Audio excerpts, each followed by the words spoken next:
അതെല്ലാം തന്നെ മാറ്റി പുതിയ പുതിയ ചില പ്രഖ്യാപനങ്ങളുമായിട്ട് ചില സന്ദേശങ്ങൾ, വീഡിയോ ക്ലിപ്പുകൾ ഒക്കെ ആയിട്ട് വരികയാണ്. ഇങ്ങനെയുള്ള വ്യാജ വീഡിയോ ക്ലിപ്പുകൾ ഉണ്ടാക്കാൻ ഒരു പ്രത്യേക സംഘം തന്നെ ഉണ്ടെന്നാണ് എനിക്ക് മനസ്സിലായിട്ടുള്ളത്. അത് കണ്ട് ഭയന്നിട്ടാവാം, അങ്ങനെ ഒരു സപ്പോർട്ട് എനിക്ക് കിട്ടുന്നു എന്ന് തോന്നിയത് കൊണ്ടാവാം കുടുംബ പേജുകളിൽ, ഗ്രൂപ്പുകളിൽ ഈ അശ്ലീല ചിത്രം ആദ്യം തന്നെ പ്രചരിപ്പിച്ചു.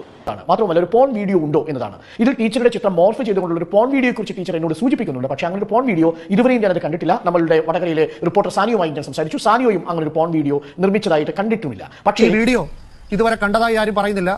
ആ വീഡിയോ പ്രചരിപ്പിച്ചത് കുടുംബ ഗ്രൂപ്പുകളിലാണെങ്കിൽ ആളിനെ കണ്ടെത്താൻ വളരെ എളുപ്പമാണ്. അങ്ങനെ ഒരാളിനെ ചൂണ്ടിക്കാണിച്ചിട്ടില്ല. ഇപ്പോൾ വീഡിയോ എവിടെ ചോദിക്കുന്നുണ്ടെന്നാ കേട്ടത്. എന്റെ പത്രസമ്മേളനം കേട്ടോളൂ. ഞാൻ പറഞ്ഞത് പോസ്റ്റർ എന്നാ. അല്ലാതെ ശരിയാണോ തെറ്റാണോ? തെറ്റാണ്. തെറ്റാണോ? Thank you. സത്യസന്ധനായ ഉദ്യോഗസ്ഥന് സത്യം നിഷേധിക്കാനാവില്ല യുവർ ഓണർ. അല്ല ശരിയാണ്.